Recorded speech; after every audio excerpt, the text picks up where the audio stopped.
Bienvenidos a De Chamanes y Charlatanes. Bienvenidos, queridos, queridas, querides, una vez más a De Chamanes y Charlatanes. Hoy estamos empezando ya el segundo episodio sin interrupciones, después de esta pequeña pausa que tuvimos de algunas semanas sin sacar episodios, ¿no? Sin nuevo material. Y hoy vamos a continuar un poco con el tema que estaba tratando yo en el episodio pasado, la semana pasada, que titulé Encuentros con la sombra. Que se dio, yo diría como en tres partes. Entonces yo te diría, mira, si este es el primer capítulo que escuchas, te sugeriría pues que vayas sin duda al Encuentros con la Sombra uno. Si este es tu primer episodio, jamás en la vida. Eh, de todos modos te diría, puedes partir con Encuentros con la Sombra uno, pero en general yo te sugiero que, salvo que estés buscando como una entrevista muy específica, algo muy puntual, más bien empezar desde el capítulo uno porque aunque no me lo propuse así específicamente, siento que de alguna manera hemos ido como desarrollando como una linealidad y un desarrollo, ¿no? Eh, de los temas que tiene como una secuencia, ¿no? Que se ha ido dando por sí sola, no fue planeada. Eh, y entonces creo que vale la pena como irse a los inicios y de ahí seguirle, ¿no? Y hoy, bueno, ya que te estoy hablando, por si fueras nuevo, pues mi nombre es Nicolás Gaete, tengo 44 años, soy abogado y llevo unos casi 25 años trabajando, caminando con curanderos y curanderas de distintos lugares de América. He tenido mucha suerte, he tenido la gran fortuna de tener muy buenos maestros, muy buenos compañeros y compañeras de camino, muy buenas maestras, sobre todo he tenido, creo que más maestras que maestros.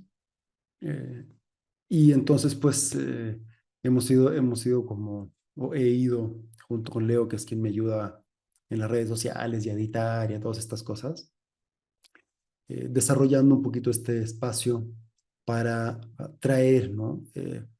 Una mirada, una información que me parezca como no comercializada, no superficializada, sobre lo que realmente podemos esperar y no esperar de este mundo que yo siempre he dicho mal llamado chamánico, pero pues así lo hemos ido denominando, ¿no?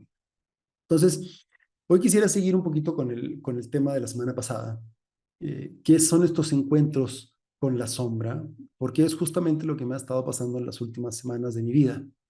Eh, la semana pasada yo les contaba un poquito de esta ceremonia de ayahuasca que tuve en solitario, de las que he tenido pocas veces y creo que debería hacer más seguido, que es algo además que si ya tienes algún camino, realmente te recomiendo mucho que te des espacios para tomar medicina tú solito o tú solita, ¿no? O tú solite, en tu casa, en tu sala, en algún lugar donde estés tranquilo, que te sientas seguro, en fin, e ir a buscar como ¿no? En tus profundidades en solitario y encontrarte contigo mismo en estos espacios de la medicina en solitario porque son tremendamente nutritivos, ¿no? Nutricios, como dicen acá en México. Y entonces, yo la semana pasada que me iba encontrando, me encontré, les contaban un poquito cómo me había encontrado un poco con este crítico, con este juez interno profundo, cómo la abuela me había enseñado, ¿no? A plantear muy claramente el propósito, la intención, el exactamente qué es lo que yo quería hacer, cuál era, o sea, un poco la enseñanza era, oye, mira, mientras más clara sea tu pregunta, mientras más específico sea lo que tú me pidas o vengas a buscar, más específica y más clara puede ser también mi respuesta. Entonces, mientras más tiempo, si quieres, nos tomemos en eh, desarrollar esa idea de qué es lo que nos trae a sentarnos, más claramente nos va a poder hablar la medicina. Y en segundo término, también me enseñó mucho a eh, cómo sostenerme desde el canto, ¿no? Y hay un episodio específicamente donde me refiero a los cantos, pero yo no tenía tampoco tan claro esto, ¿no? Fue bien bonito como me fue soplando, como me fue inspirando, diciendo, a ver, si lo que tienes es miedo, contacta con ese miedo.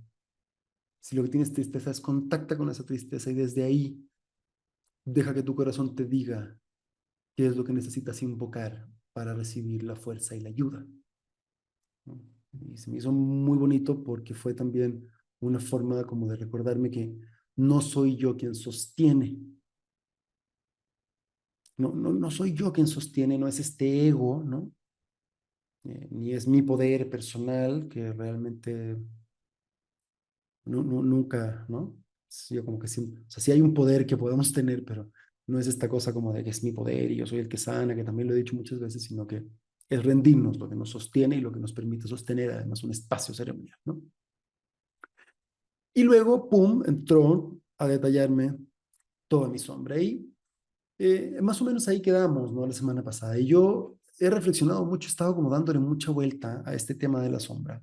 Y yo, a lo largo de los años, fui llegando como a una conclusión, que es que la sombra no necesariamente es como este lado oscuro, feo, ¿no? Como del lado oscuro de la fuerza que tenemos todos, sino que más bien siento que la sombra es eso que ocultamos, eso que reprimimos y eso que justamente porque hemos ocultado desde muy niños, muy niñas, eh, acabamos desconociendo y se nos acaba haciendo invisibles, ¿no? Como este juez que me miraba en el espejo y que me pasaba revista, ¿no? Y que pretendía sostener como un poco de una manera neurótica, ¿no? Unos estándares de belleza y de perfección totalmente irreales, imposibles, ¿no? Pero que constantemente me mantenían como obligándome, ¿no? A ser más de lo que soy, a demostrar que soy más, ¿no? Y a dar una imagen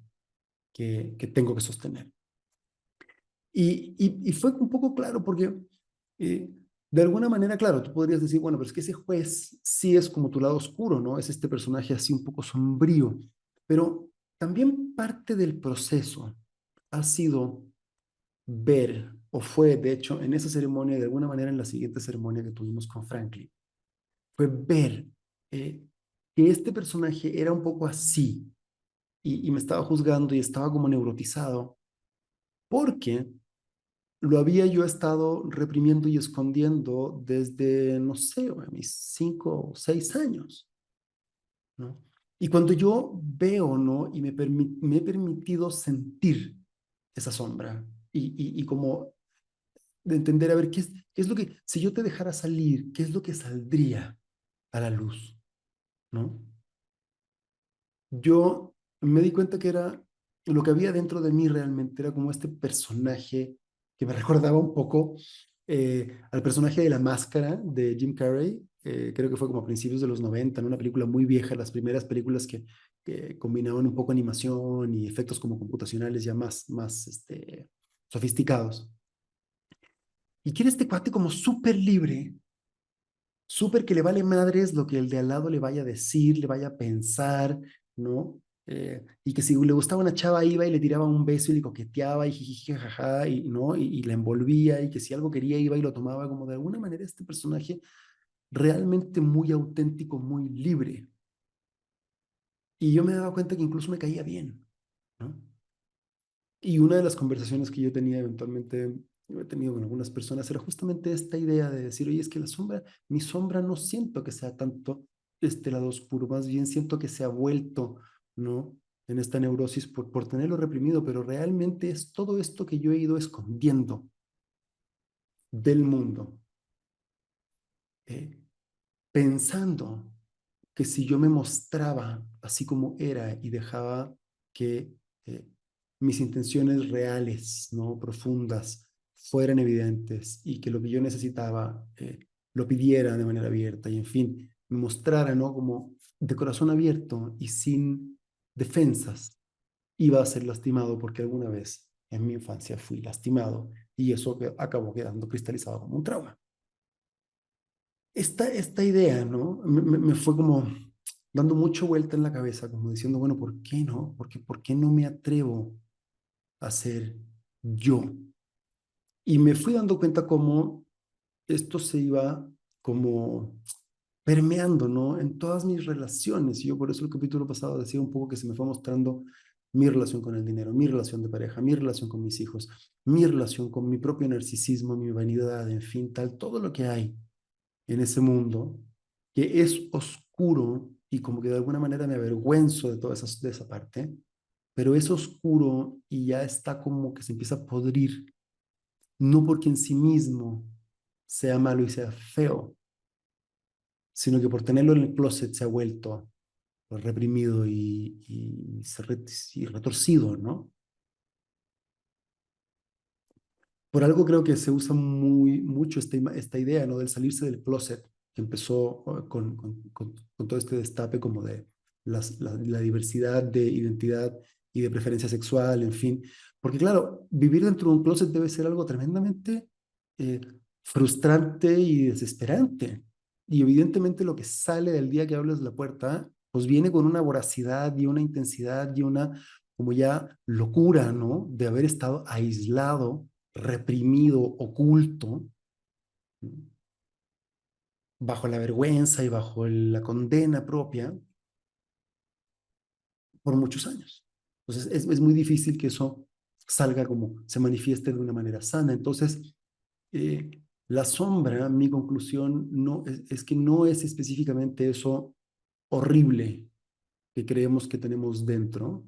Yo me he ido dando cuenta que en general cuando estoy en espacios ceremoniales o terapéuticos o simplemente de profunda intimidad y honestidad con amigos, con amigas, con pues, quien sea, ¿no? En familia, en fin. Cuando me encuentro con la humanidad desnuda de alguien, siempre me encuentro con belleza. Siempre es alguien bello, tierno, necesitado, igual que yo, de amor, de contacto, del abrazo, de sentirse parte, contenido, seguro, ¿no?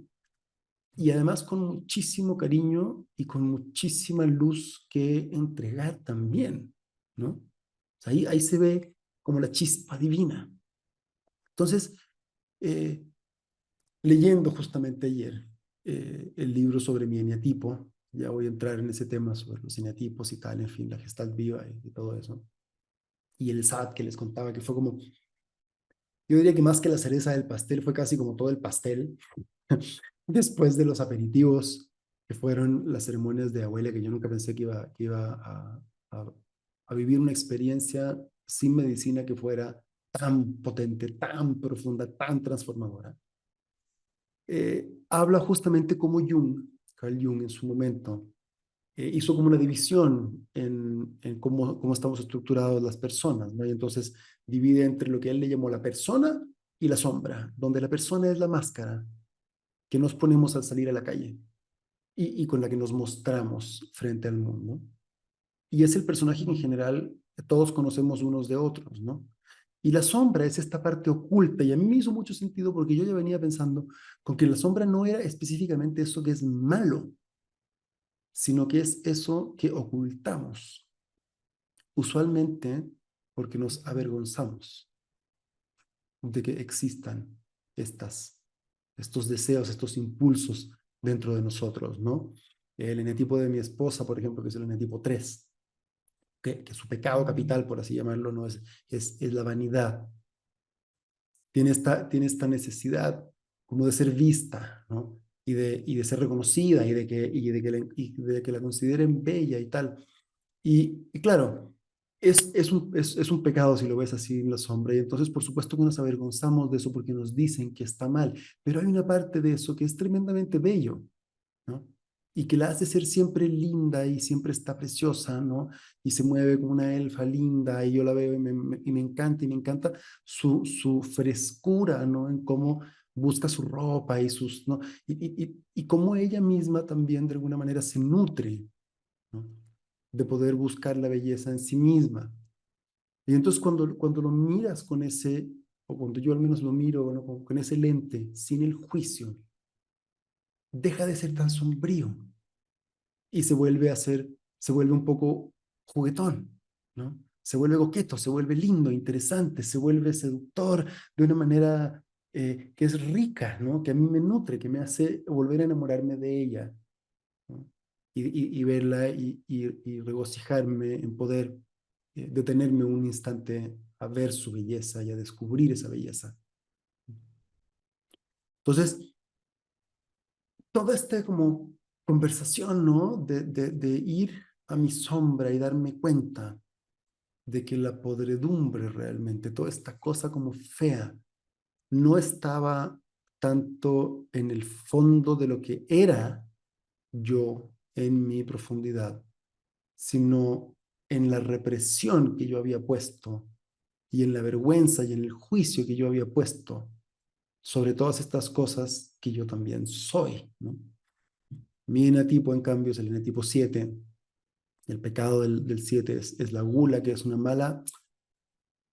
De hecho, se habla, ¿no? Que es un nombre difícil o que es un concepto que no alcanza a detallar realmente porque no es la afición desmedida por la comida, sino que es la insaciabilidad de experiencias, de placer, no esta como voracidad por absorber todo en la vida, ¿no?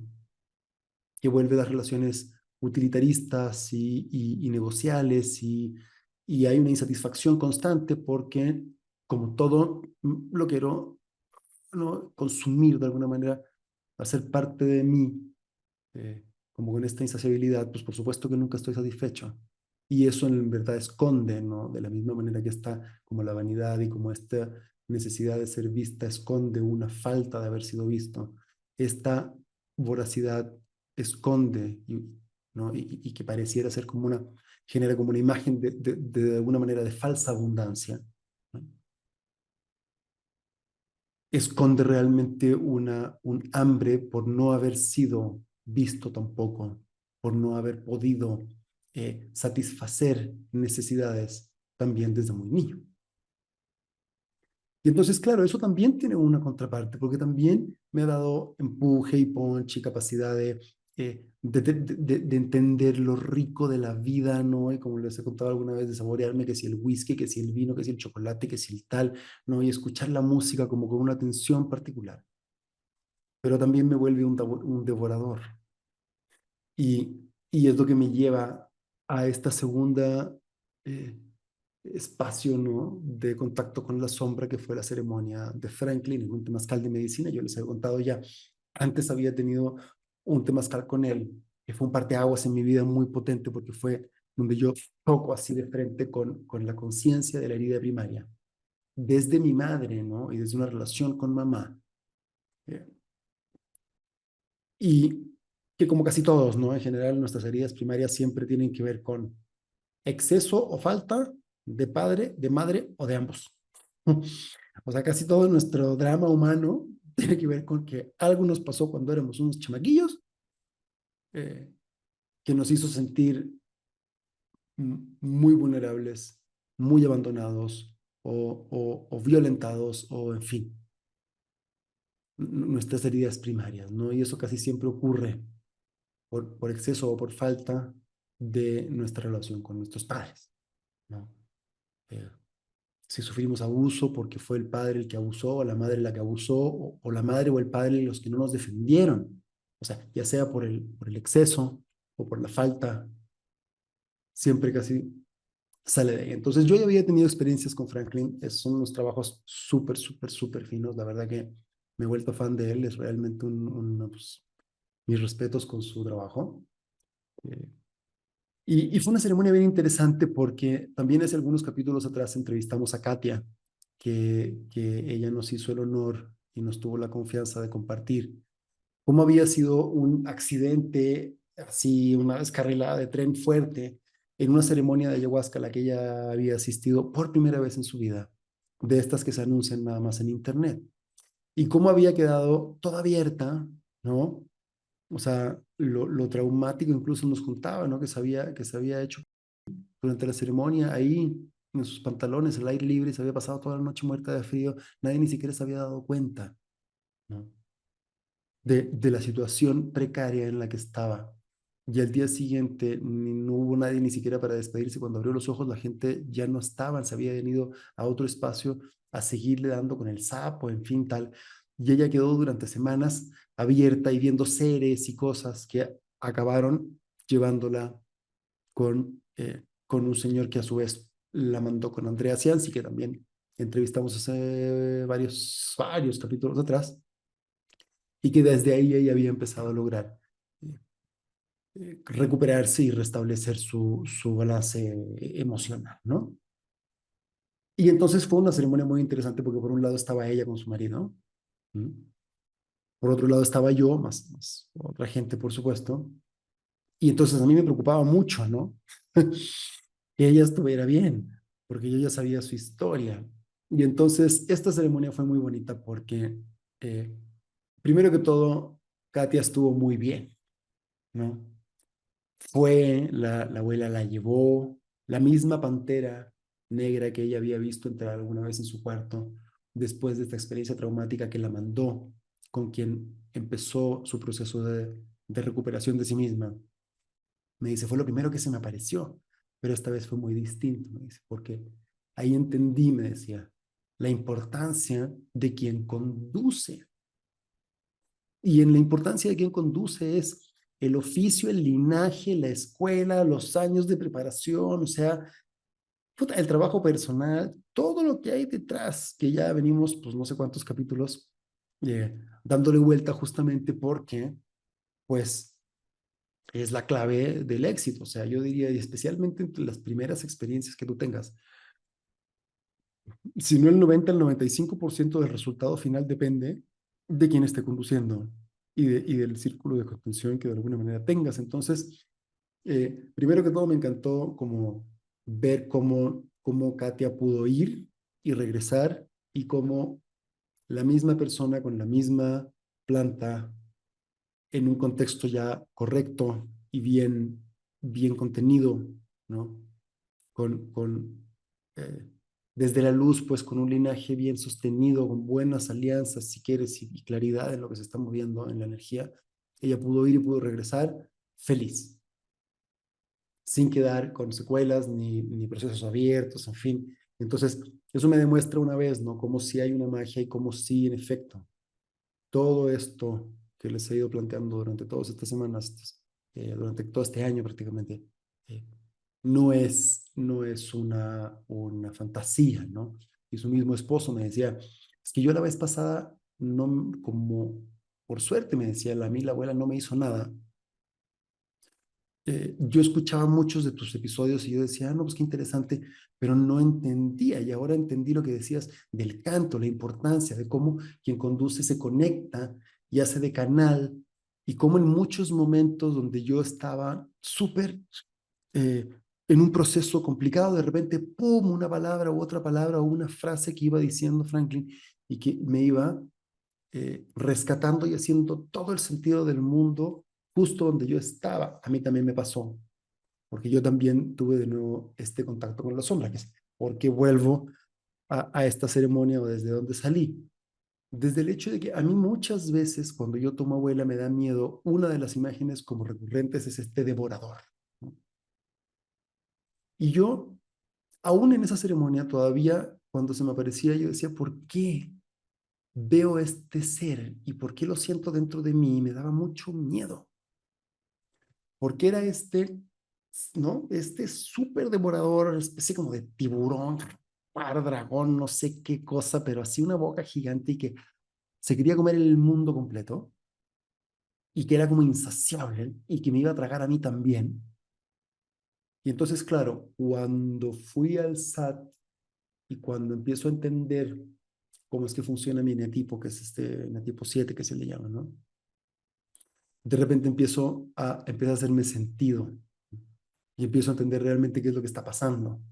Y empiezo a darme cuenta que ese devorador, claro, soy yo y me da temor, claro que me da temor porque durante toda mi vida lo he ido escondiendo y castigando y entonces más hambriento está y se ha vuelto este devorador. Podría no ser esta cosa amenazante, ¿no? Podría ser simplemente este ser que va probando y disfrutando y entendiendo, ¿no? Me- incluso, incluso eso muchas veces me he sentido así como en esa como casi caníbal, ¿no? De comerme a la persona y también puede ser algo muy bonito y puede ser además algo muy interesante, muy juguetón, como de voy y te voy a, o sea, te voy a devorar toda, ¿no? Desde un espacio amoroso, desde un espacio bonito, desde un espacio que no viene con esta cosa neurotizada, ¿no? De que te voy a consumir para mí, sino que voy a saborearte completa, ¿no? Y eh, voy a disfrutar y voy a honrar y voy a así tocar cada centímetro cuadrado de tu cuerpo, ¿no? En esta búsqueda bella, ¿no? De lo que es el placer también erótico y lo que es el encuentro en ese espacio tan bonito que puede ser también tan profundo, no nada más desde el cuerpo, ¿no? Sino que realmente en la profundidad de la conexión de dos espíritus, de dos seres, dos personas completas, ¿no? Con sus luces y sus sombras que se encuentran en este acto tan mágico que es hacer el amor. Y es además el único canal que conocemos para traer nueva vida, o sea, realmente es un espacio muy potente.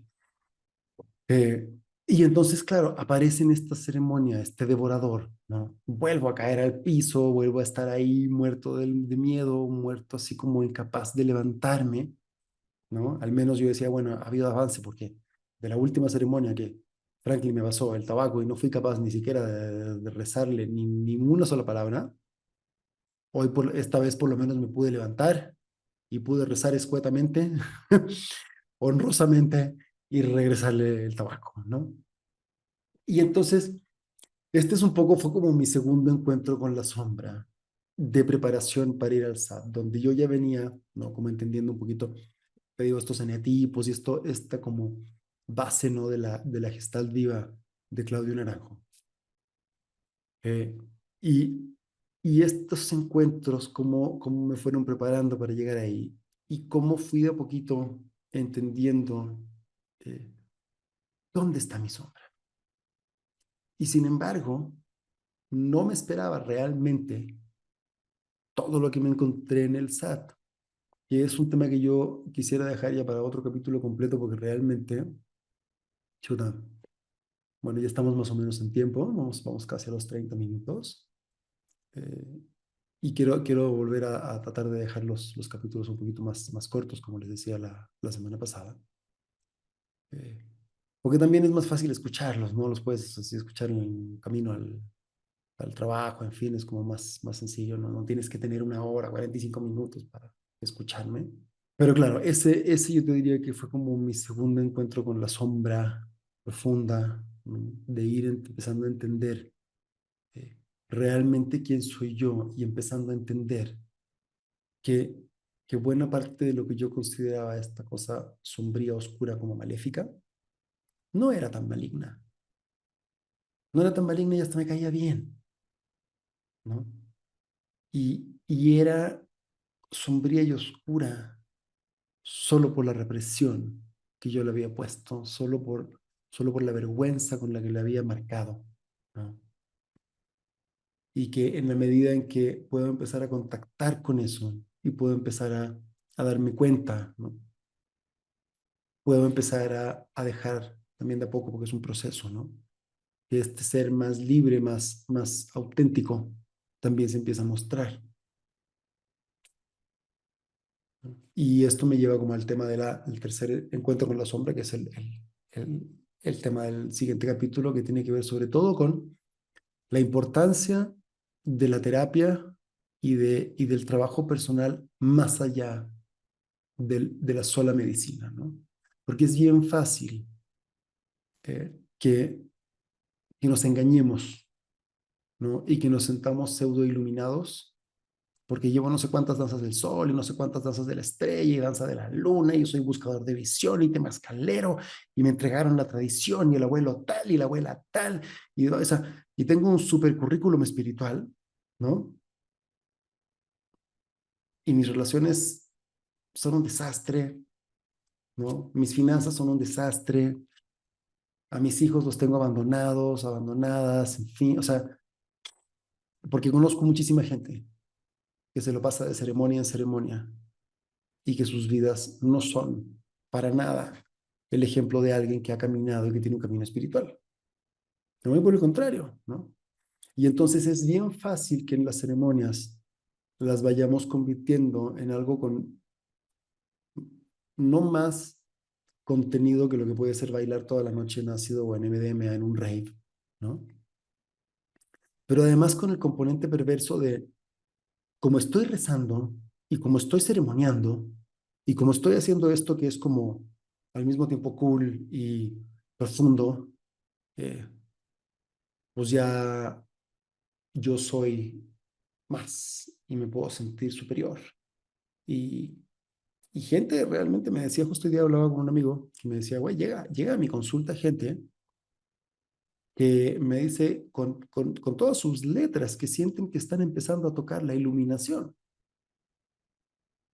y que tú los ves y dices, neta, ¿en serio, brother? ¿Estás creyendo que estás iluminado con todo el desmadre que traes? Y entonces el ego espiritual, ¿no? Y es bien fácil llegar a ese punto y creer que porque hemos hecho todos estos trabajos, hemos llegado a algún lado. Yo siempre digo, cuando vienes bajando de la montaña después de haber hecho tus 13 días, ¿sí? Ese es un espacio en el que te puedes iluminar, mira, sin duda. Pero, ¿qué es lo único que yo te puedo garantizar ya que vienes bajando de los 13 días y antes siquiera de decirte hola? Es que eres capaz de soportar sed, hambre e incomodidad durante un buen rato. Y ya está. Subir a la montaña o hacer la danza del sol o ir a cualquier ceremonia no garantiza que tú saques provecho ni saques algo en limpio de esos procesos. Garantiza que eres capaz de aguantarlos. Vale. Si realmente te estás iluminando y realmente estás avanzando, bueno, eso tendrá que verse.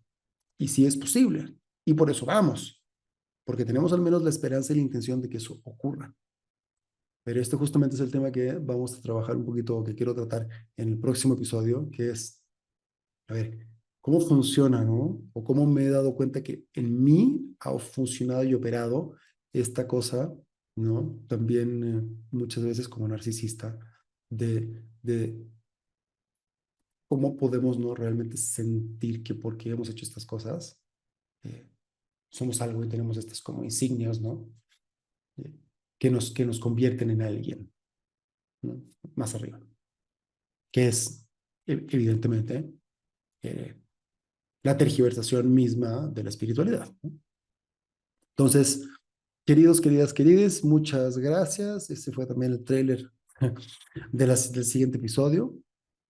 Como siempre, gracias por escucharme. Si nos pueden compartir en redes, si nos pueden dar like, si pueden compartir nuestras historias, ayúdenos a llegar a gente, a más gente. De verdad que me sorprende cómo bastantes personas me han escrito pidiendo ayuda o agradeciendo por este espacio. Y entonces me doy cuenta que si podemos llegar un poquito a más gente, pues, tal vez podamos ayudar a más personas como causarse, a familias confiables, a lugares confiables, ayudar a gente como Katia, ¿no? Que eventualmente quedó perdida después de una ceremonia mal llevada, en fin, se trata de poder ir como tejiendo estas redes de apoyo, ¿no? Entre todos para que también haya algún canal, pues, en las redes que te permita pedir ayuda, incluso si es que no sabes dónde, ¿no? Entonces, una vez más, gracias y nos vemos en el próximo episodio.